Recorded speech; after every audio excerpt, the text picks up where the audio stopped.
2024 में हमारे देश में लोकसभा के चुनाव होने वाले हैं। और आपको बता दूं कि लोकसभा में 543 सीटें हैं टोटल। और लोकसभा सदस्य का चुनाव डायरेक्ट जनता यानी कि मतदाताओं के द्वारा होता है। अगर आपकी उम्र 18 साल हो चुकी है तो वोटर सूची में आपका नाम जुड़ चुका होगा और आप लोग वोट डालने भी जाते होंगे। अगर आपकी उम्र 25 साल हो चुकी है तो आप लोकसभा का चुनाव भी लड़ सकते हैं। तो भारत में साल 2024 में लोकसभा चुनाव होने वाले हैं। इस चुनाव को लेकर कांग्रेस पार्टी ने अपने 138वें स्थापना दिवस के 10 दिन पहले से ही यानी कि 19 दिसंबर की क्राउड फंडिंग की शुरुआत की है। कांग्रेस की कि इस अभियान का टैगलाइन है, बेहतर देश के लिए कांग्रेस को आपकी जरूरत है और भारत को आपकी जरूरत है।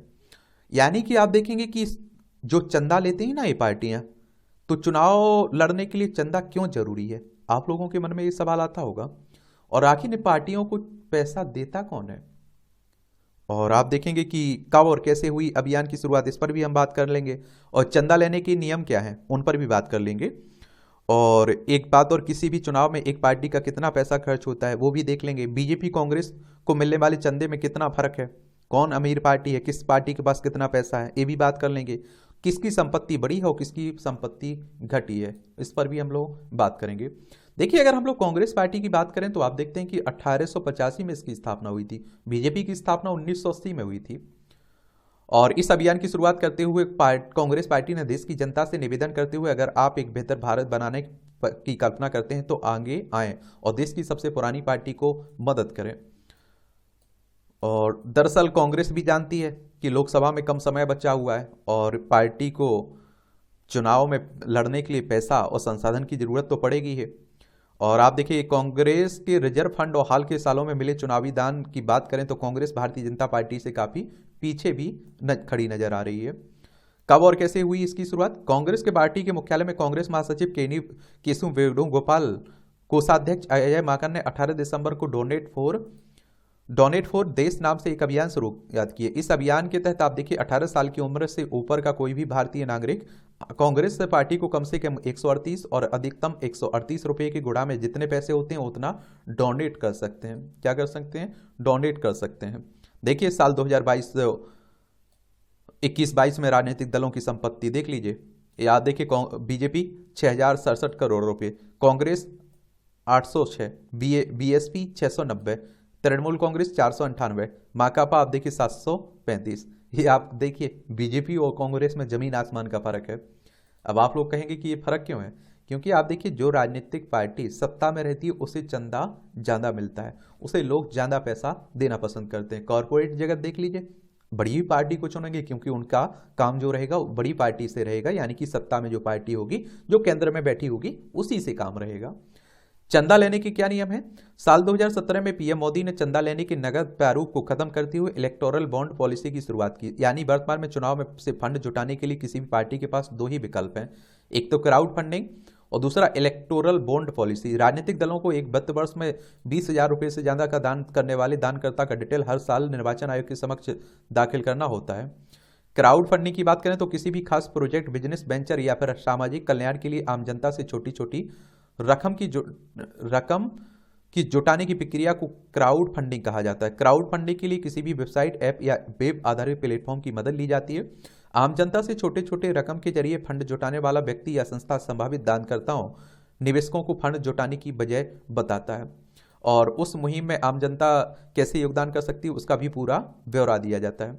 इलेक्टोरल बॉन्ड पॉलिसी की बात करें तो एक तरह का प्रोमिसरी नोट होता है जिसे बैंक नोट भी कह सकते हैं। इस बैंक नोट को कोई भी भारतीय नागरिक या कंपनी खरीद सकती है। बैंक नोट या इलेक्टोरल बॉन्ड केवल अधिकृत state of bank of India के ब्रांच में मिलता है, जो 15 दिनों तक वैलिड रहता है। और खास बात यह है कि किसी पार्टी को चंदा देने के लिए जब कोई व्यक्ति या कंपनी यह बॉन्ड खरीदती है तो उस नागरिक या कंपनी को अपनी पूरी डिटेल बैंक को देनी होगी।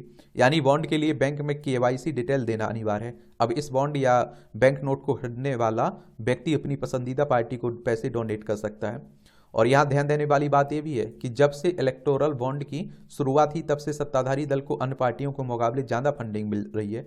इसका एक कारण ये भी माना जाता है कि इलेक्टोरल बॉन्ड एक स्कीम है जिसे सिर्फ सत्ताधारी पार्टी यानी भारतीय जनता पार्टी ही जान सकती है और इसके जरिए किस पार्टी को चुनाव फंड दिया जा रहा है। इस नियम के कारण दूसरे दलों को चंदा देने वाली कंपनी या व्यक्ति मुश्किल में पड़ जाते हैं।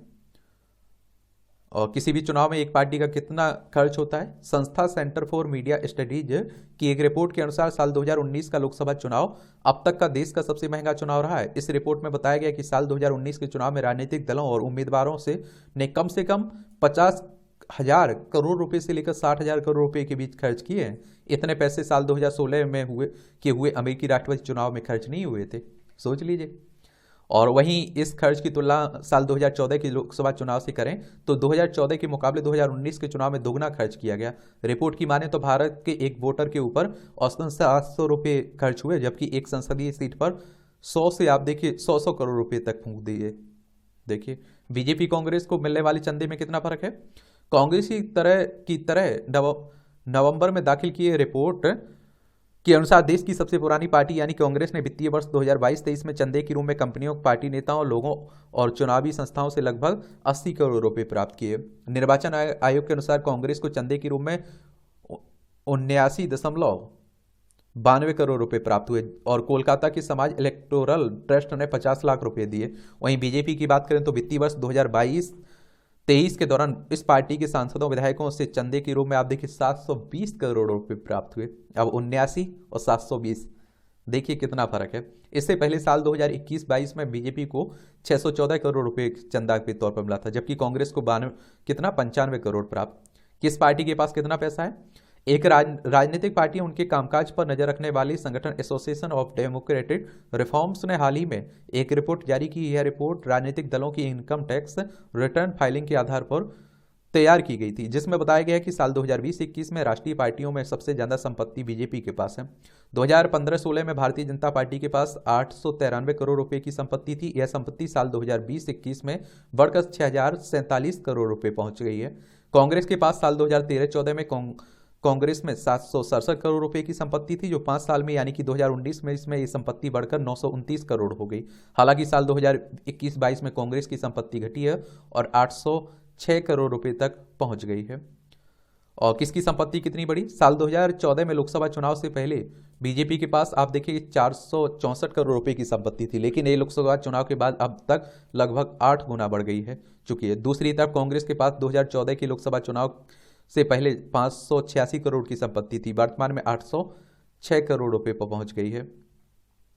और इस क्राउड फंडिंग के अभियान का कांग्रेस को क्या फायदा मिलेगा। इस सवाल के जवाब में वरिष्ठ पत्रकार स्मिता गुप्ता कहती हैं कि कांग्रेस के पास वर्तमान में सिर्फ 3 राज्य कर्नाटक, हिमाचल प्रदेश, तेलंगाना और पूरी पार्टी इन्हीं मुख्यमंत्री और सांसद विधायकों की क्षमता पर निर्भर है। वहीं दूसरी तरफ छत्तीसगढ़, राजस्थान, मध्य प्रदेश 3 ऐसे राज्य हैं जहां कांग्रेस भले ही चुनाव हार गई हो, लेकिन अभी भी इस पार्टी का जनाधार बचा हुआ है। वरिष्ठ पत्रकार आगे कहती हैं कि इस बात में कोई दो राय नहीं है कि कोई भी पार्टी पैसे के बिना चुनाव नहीं लड़ ही नहीं सकती है, इसलिए उन्हें फंड इकट्ठा करना पड़ रहा है। उन्होंने कहा कि क्राउड फंडिंग इस अभियान से कांग्रेस को 2 फायदे होंगे। पहला तो ये डोनेशन फॉर देश का ये अभियान एक राजनीतिक अभियान की तरह चलेगा। कांग्रेस पार्टी इसके जरिए एक तरह की कैंपेनिंग भी करेगी और आम जनता के बीच अपनी विश्वसनीयता का सबूत बताएगी। इसके अलावा इस अभियान के जरिए अगर कांग्रेस बड़ी रकम हासिल करने में कामयाब हो जाती है तो चुनाव में तो उससे उन्हें मदद मिलेगी ही, बल्कि ऐसे में पार्टी लोगों के बीच कह पाएगी कि देखिए हमें अभी भी जनता का कितना समर्थन मिल रहा है। उन्होंने एमपी के समाजवादी नेता डॉक्टर सुनीलम का उदाहरण देते हुए कहा कि किसानों के लिए काम करने वाले डॉक्टर सुनीलन ने क्राउड फंडिंग के जरिए ही पैसा जमा किए थे। उन्होंने अपने दम पर न सिर्फ चुनाव लड़ा था बल्कि चुनाव जीता था। वहीं आप देखते हैं कि पत्रकार राशिद किदवई कहते हैं कांग्रेस भले ही विधानसभा चुनाव हार गई हो, लेकिन इस पार्टी का देश में अब भी बड़ा जनाधार है।